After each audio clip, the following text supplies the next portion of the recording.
Welcome to GK current affairs point friends. I hope आप लोग अच्छे होंगे। तो very very good morning friends. तो आई होप आप लोग अच्छे होंगे। तो आप लोगों को पता है डेली सुबह 9 बजे आप लोगों को जीके का सेट्स आता है, जो कि आपके exams navy, air force, coast guard के लिए काफ़ी इंपॉर्टेंट हो जाता है। क्योंकि देखिए डिफेंस के एग्ज़ाम्स का लेवल कुछ अलग रहता है। उस लेवल के हिसाब से आपको ये जीके के क्वेश्चंस कराया जाता है। इफ़ आप मेरे सारे टेस्ट को दे के जाते हैं तो अप्रॉक्स 95% से 90% जो क्वेश्चंस आएंगे मेरे कराए हुए ही आएंगे। एंड आपको एग्जाम्स में ऐसा फील होगा जैसे यह क्वेश्चन आपने दोबारा या तिबारा किया है। इस टाइप से मैं आपको पूरा प्रिपरेशन अच्छा एक स्ट्रैटेजिक एक इंस्टीट्यूशनल वे में करवा दूंगा। यदि आप मेरे साथ बने हुए हैं तो आपकी एग्ज़ाम क्लियर होना लाजमी है। बट मेहनत आपको करनी होगी, ना कि मुझे। मैं बस आपको एक रास्ता दूंगा और उस रास्ते पर चल कर ही आपको सिलेक्शन लेना है। बस आपको जो क्लासेस कराया जा रहा है सही से कीजिए, जो क्लासेस आपका मिस हुआ है उसे कवर अप कीजिए।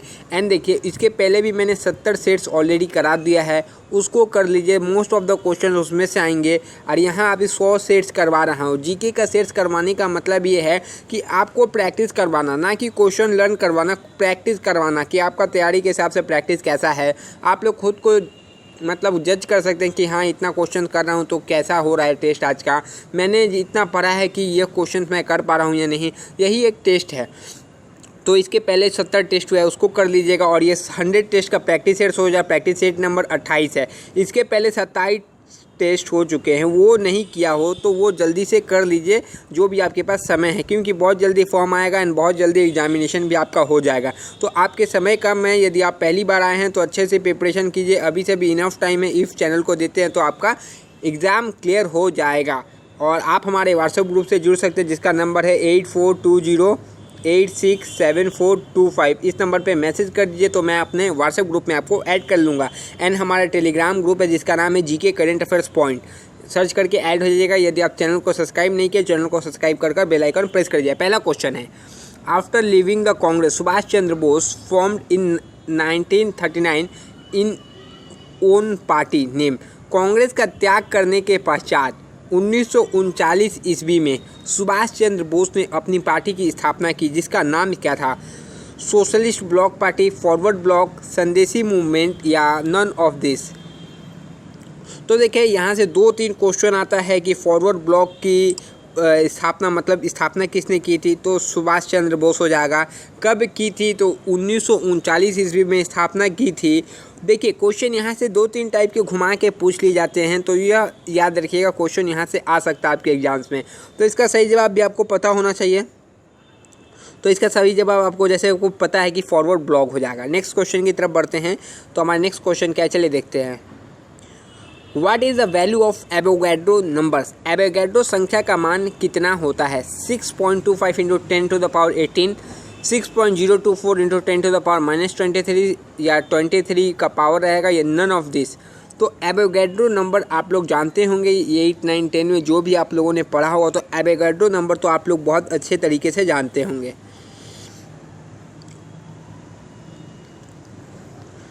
तो what is the value of Avogadro number? तो इसका सही जवाब क्या हो जाएगा? चलिए कोई बंदा 6.024 इंटू 10 टू द पावर -23 जो हो जाएगा एवोगैड्रो नंबर का वैल्यू है। बहुत ही इंपॉर्टेंट क्वेश्चन है नेवी, एमआर और एसएसआर ग्रुप वाई के लिए, याद रखिएगा। नेक्स्ट क्वेश्चन देखिए, अ मूविंग बॉडी जो है एक मूविंग बॉडी है, may not have which of the following. एक गतिमान पिंड में इनमें से क्या नहीं पाया जाता है? Velocity, momentum, kinetic energy, potential energy. एक गतिमान पिंड में इनमें से क्या नहीं पाया जाता है?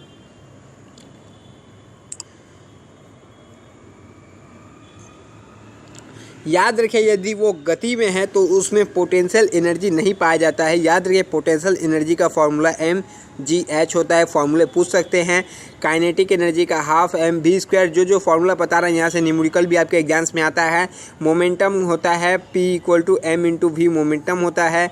वेलोसिटी तो पता है आपको, वेलोसिटी। नेक्स्ट क्वेश्चन की तरफ बढ़ते हैं। वेलोसिटी और स्पीड में यही एक डिफरेंस है। वेलोसिटी जो है वेक्टर क्वांटिटी है एंड स्पीड एक स्केलर क्वांटिटी है।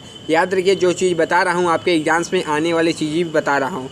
नेक्स्ट क्वेश्चन देखिए, what will be the value of the following chemical equation. आपको एक इक्वेशन दिया है, इसका वैल्यू क्या होगा। Cu+X CuNO3, तो X की जगह क्या आएगा बताना है। NO3 twice 2NO2 + 2H2O। तो रासायनिक समीकरण में X का मान क्या होगा। 2HNO3, 3HNO3, 4HNO3, none of this. तो शायद यह क्वेश्चन आपके एग्जाम्स में ना आए, बट ऐसे सारे के क्वेश्चंस में यह क्वेश्चन आ सकता है। मुझे जितना तक पता है कि MR में यह क्वेश्चन आपके एग्जाम्स में नहीं पूछा जाएगा। इतना आप आश्वस्त रहिए यदि इसका आंसर आपको सही नहीं पता हो तो इसका सही जवाब होगा C 4HNO3, इसका सही जवाब हो जाएगा। नेक्स्ट क्वेश्चन की तरफ बढ़ते हैं। तो हमारा नेक्स्ट क्वेश्चन क्या है, चलिए देखते हैं। Which is the sweetest sugar. इनमें से सबसे मीठा है फ्रक्टोस, लैक्टोस, ग्लूकोज, सुक्रोस। देखिए क्वेश्चन बहुत अच्छा है एंड बहुत आप लोगों ने यह क्वेश्चन को हल्के में ले लिया है, मुझे भी पता है, बट हल्के में नहीं लेना। क्वेश्चन अच्छे से पढ़िए, समझिए, देन आंसर कीजिए। पूछा है कि सबसे मीठा कौन है, इनमें से सबसे मीठा पूछ रहा है, याद रखिए। फ्रक्टोस जो है वो सबसे मीठा है इनमें से। नेक्स्ट क्वेश्चन की तरफ बढ़ते हैं। तो हमारा नेक्स्ट क्वेश्चन क्या है, चलिए देखते हैं। In Mahabharata Arjuna was the son of. Mahabharat के में अर्जुन के पुत्र थे पांडु, दुर्योधन, शकुनी, भीष्म।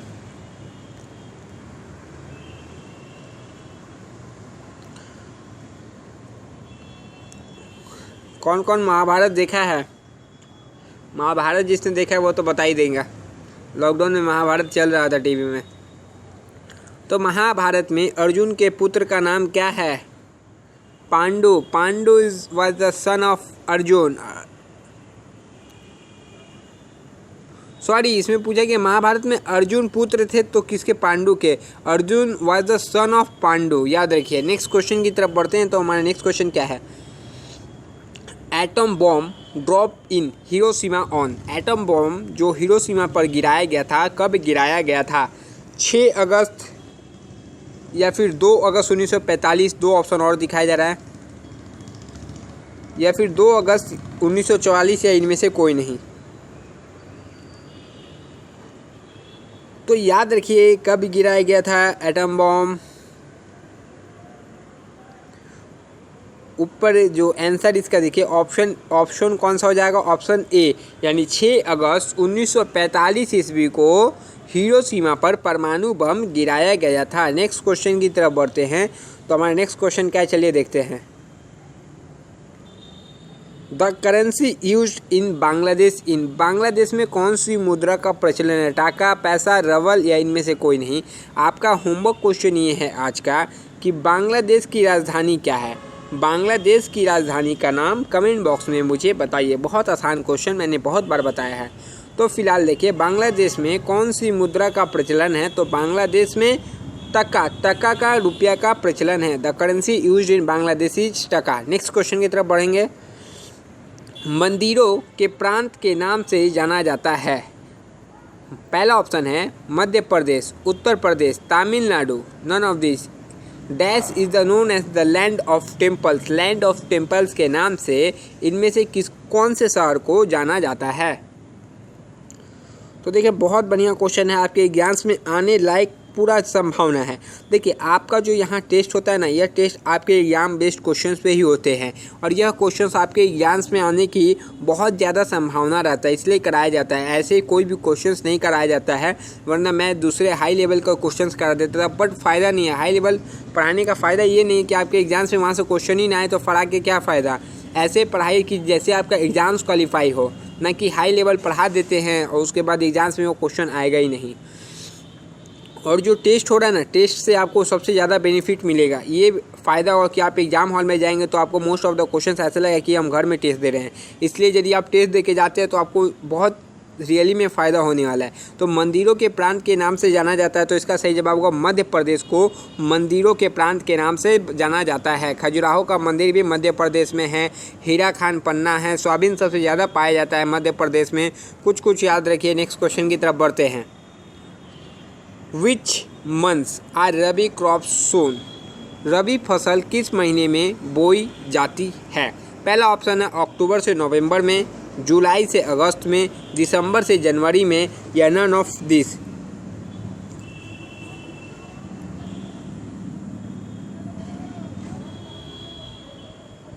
तो जो रबी की फसल है कब बोई जाती है? तो अक्टूबर से नवंबर ईस्वी में, अक्टूबर नवंबर आर द क्रॉप सोन, अक्टूबर नवंबर के महीने में बोई जाती है। नेक्स्ट क्वेश्चन की तरफ बढ़ते हैं। Which of the following is known as golden fibre of India? Golden fibre of India कहते हैं, किसे कहते हैं? जूट को, कॉटन को, सिल्क को या प्लास्टिक गुड्स को? किसे कहा जाता है गोल्डन फाइबर ऑफ इंडिया?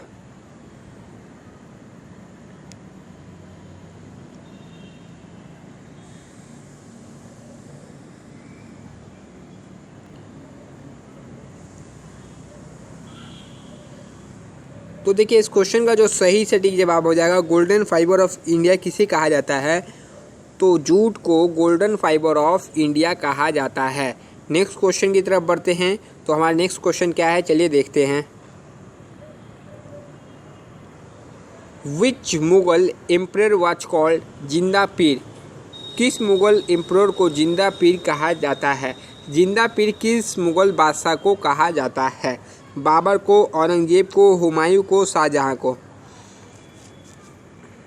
तो फिलहाल इस क्वेश्चन का जो सही जवाब हो जाएगा, औरंगजेब को जिंदा पीर के नाम से जाना जाता है। नेक्स्ट क्वेश्चन की तरफ बढ़ते हैं। तो हमारा नेक्स्ट क्वेश्चन क्या है? Who is the composure of Vande Mataram? Vande Mataram के रचयिता रविन्द्रनाथ टैगोर, बंकिम चंद्र चटर्जी, राजा राम मोहन राय या फिर नन ऑफ दिस? तो रविन्द्रनाथ टैगोर क्या वंदे मातरम की रचयिता है? नहीं है। तो वंदे मातरम के रचयिता कौन है? तो फिलहाल देखिए इस क्वेश्चन का सही जवाब होगा बंकिम चंद्र चटर्जी जो है वंदे मातरम के रचयिता है।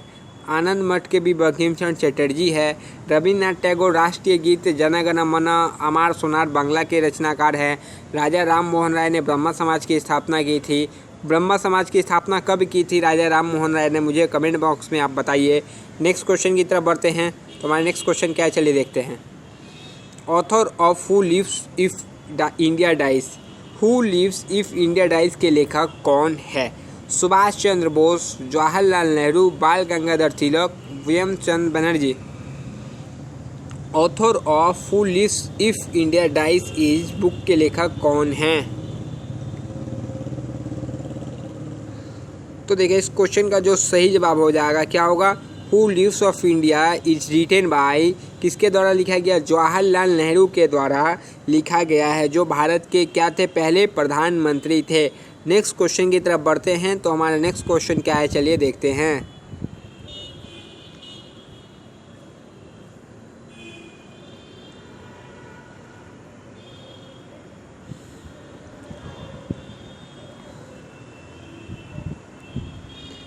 Yellow movement signified with which of the following commodity? पीली क्रांति निम्न में से संबंधित है। ऑयल, सीड, वेट, ग्राम, सनफ्लावर प्रोडक्शन? तो फिलहाल देखिए इस क्वेश्चन का सही जवाब क्या होगा? एंड हाँ, जो ग्रुप डी के क्वेश्चंस मैं करवा रहा हूँ, फिर बोल रहा हूँ, उसको मैं फुल एनालिसिस के बाद ही करा रहा हूँ। सारे पेपर मैंने अच्छे से देखा। जो उसका साइंस का पोर्शन हो जाता है, जो मैं करवा रहा हूँ साइंस एंड जीके का, उसमें से मोस्ट ऑफ द क्वेश्चंस आपके नेवी एमआर एग्जाम्स में आएंगे, इसलिए मैं करवा दे रहा हूँ। बाकी आप लोग कीजिए या ना कीजिए, जब एग्ज़ाम हो जाएगा मैं क्वेश्चन दिखवा दूंगा कि कौन कौन सा क्वेश्चन आया था। उसके बाद यदि आप लोग नहीं करके जाते तो उसमें मेरा कोई गलती नहीं है, ठीक है? जो कर रहा है उसके लिए बहुत अच्छा बात है, जो नहीं कर रहा वो अपना समझ लेगा। क्योंकि मैं जब बता रहा हूँ कि मैं उसको फुल एनालिसिस के बाद करवा रहा हूँ, फिर भी आप लोग हल्के में ले रहे हैं, तो लीजिए। Yellow movement signified with which of the following commodity? जो न्यूमेरिकल क्वेश्चंस उसमें करवा रहा हूँ, फुल नेवी एमआर एग्जाम्स में आएगा एक या एक शिफ्ट में, और जो नॉर्मल भी करवा रहा हूँ वो सारे एग्जाम्स के लिए आपके इंपॉर्टेंट है। बट आप लोग क्या ग्रुप डी नाम देख लिए तो नहीं करना, तो मत कीजिए। जो कर रहा है उसको फ़ायदा मिलेगा, जो नहीं कर रहा उसको कैसे फ़ायदा मिल सकता है? फिर उस समय मत बोलिए कि हाँ क्वेश्चंस नहीं आया, जबकि मैं स्पेशली नेवी एमआर के बंदों के लिए करवा दे रहा हूँ। पीली क्रांति निम्न से संबंधित है। ऑयल सीड तिलहन से संबंधित है, क्योंकि मेरा कोई भी स्टूडेंट जो है वो सिर्फ नेवी एंड एयरफोर्स का स्टूडेंट है, ना कि वो कोई रेलवे का स्टूडेंट्स है। तो मुझे उसमें कोई प्रॉफिट नहीं है, बट मैं आपके प्रॉफिट के लिए करवा रहा हूँ। Give me blood and I shell give you freedom, who gives this slogan? तुम मुझे खून दो मैं तुम्हें आज़ादी दूंगा, किसने कहा? महात्मा गांधी, भगत सिंह, दीनबंधु, एस.सी. बोस, सुभाष चंद्र बोस। तुम मुझे खून दो मैं तुम्हें आज़ादी दूंगा, किसने कहा था? तो SC सुभाष चंद्र बोस ने तुम मुझे खून दो मैं तुम्हें आज़ादी दूंगा कहा था। भगत सिंह को फांसी कब दी गई थी? पिछले क्वेश्चन में मैंने इसका क्वेश्चन किया था, आप लोगों ने इसका आंसर ही नहीं दिया। महात्मा गांधी की मृत्यु कौन से ईयर में हुई थी? कमेंट बॉक्स में आंसर जरूर बताइए, महात्मा गांधी की मृत्यु कौन से ईयर में हुई थी? दीन बंधु के नाम से कौन जाना जाता है? दीन बंधु के नाम से कौन जाना जाता है? कमेंट बॉक्स में सारे आंसर दे दीजिए। देश बंधु के नाम से कौन जाना जाता है? देश बंधु के नाम से कौन जाना जाता है? 4 क्वेश्चन एक क्वेश्चन से आपसे पूछ लिया। यदि 4 क्वेश्चन का आंसर आपको पता है तो कमेंट बॉक्स में दीजिए, नहीं पता है तो हमसे पूछ लीजिए। The border of UP state touches with how many state? Uttar Pradesh राज्य की सीमा स्पर्श कितने राज्यों से करती है? 7, 8, 9, 10। The border of UP state touch with how many states? तो फिलहाल इसका सही जवाब क्या हो जाएगा? जो यूपी राज्य उत्तर प्रदेश राज्य की सीमा जो है 9 राज्यों से मतलब स्पर्श करती है, टच करती है। नेक्स्ट क्वेश्चन की तरफ बढ़ते हैं। तो हमारे नेक्स्ट क्वेश्चन क्या है, चलिए देखते हैं। The line division between India and Pakistan is called? The line division between India and Pakistan is called? Bharat और पाकिस्तान के मध्य विभाजन रेखा को कहते हैं Radcliffe line, McMahon line, Durand line, हरी या बंगा border? The line division between India and Pakistan is called? तो बहुत आसान और सरल जवाब है। तो इसको क्या कहते हैं? तो इसको रेड क्लिफ लाइन कहते हैं। यह लाइन कब बनी थी, कौन से ईयर में बनी थी, मुझे कमेंट बॉक्स में बताइएगा, ठीक है। नेक्स्ट क्वेश्चन की तरफ बढ़ते हैं। तो हमारा नेक्स्ट क्वेश्चन क्या है? मैकमोहन रेखा किन 2 देशों के बीच है? डुरंड रेखा किन 2 देशों के बीच है? 2 क्वेश्चन आपसे पूछ लिया गया एंड एक पूछा ईयर, रेड क्लिफ ईयर कब हुआ था? रेड क्लिफ लाइन कौन से ईयर में घोषित किया गया था? तो यह 3 क्वेश्चन अभी पूछा, ऊपर 4 क्वेश्चन, 7 क्वेश्चन और 1-2 क्वेश्चन पूछ लिया था आपसे। आंसर जरूर कमेंट बॉक्स में बताइएगा। यह टेस्ट हो रहा है 20 क्वेश्चन का, बट यहाँ से आपसे 10 से 15 क्वेश्चन पूछ लिया जाता है। नेक्स्ट क्वेश्चन देखिए। Fundamental duties are mention in which article of Indian constitution? मूल कर्तव्य भारतीय संविधान के किस अनुच्छेद में वर्णित है? 51 अनुच्छेद, 40 अनुच्छेद, 375 या 36? तो मूल कर्तव्य भारतीय संविधान के किस अनुच्छेद में वर्णित है? तो यह भारत के संविधान के 51वें article fundamental duties are mention in article 51 of Indian constitution.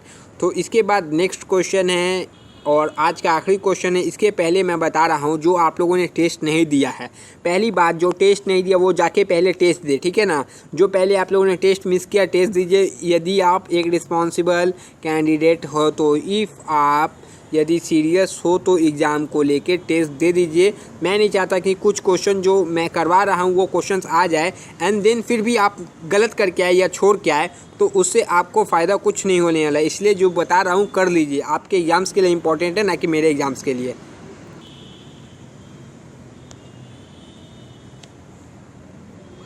चलिए नेक्स्ट क्वेश्चन और आज का आखिरी question. The 5-year plan has been taken from the constitution of which country? पंचवर्षीय योजना किस देश के संविधान से लिया गया है? पहला ऑप्शन है संयुक्त राष्ट्र अमेरिका, दूसरा ऑप्शन है जर्मनी, या फिर तीसरा ऑप्शन क्या था? आई थिंक यहाँ पर ही कुछ, चलिए बताइए। पंचवर्षीय योजना किस देश के संविधान से लिया गया है? United State of America, Germany, Russia and Japan? तो देखिए इस क्वेश्चन का एकदम सही जवाब मैं आप लोगों को बता देना चाहता हूँ। तो यह कहाँ से लिया गया है? रसिया से लिया गया है। कहाँ से? पंचवर्षीय योजना फर्स्ट लागू कब हुआ था ये मुझे कमेंट बॉक्स में बताइए, और यह कहाँ से लिया गया? रसिया से। तब तक के लिए जैन फ्रेंड, नेक्स्ट वीडियो में आपसे मिलते हैं। मार्क्स कमेंट करके बताइएगा, टेस्ट कैसा लगा कमेंट में बताइएगा। वीडियो लाइक कर दीजिएगा, चैनल पर पहली बार आए तो सब्सक्राइब कर दीजिएगा। जय हिंद फ्रेंड्स।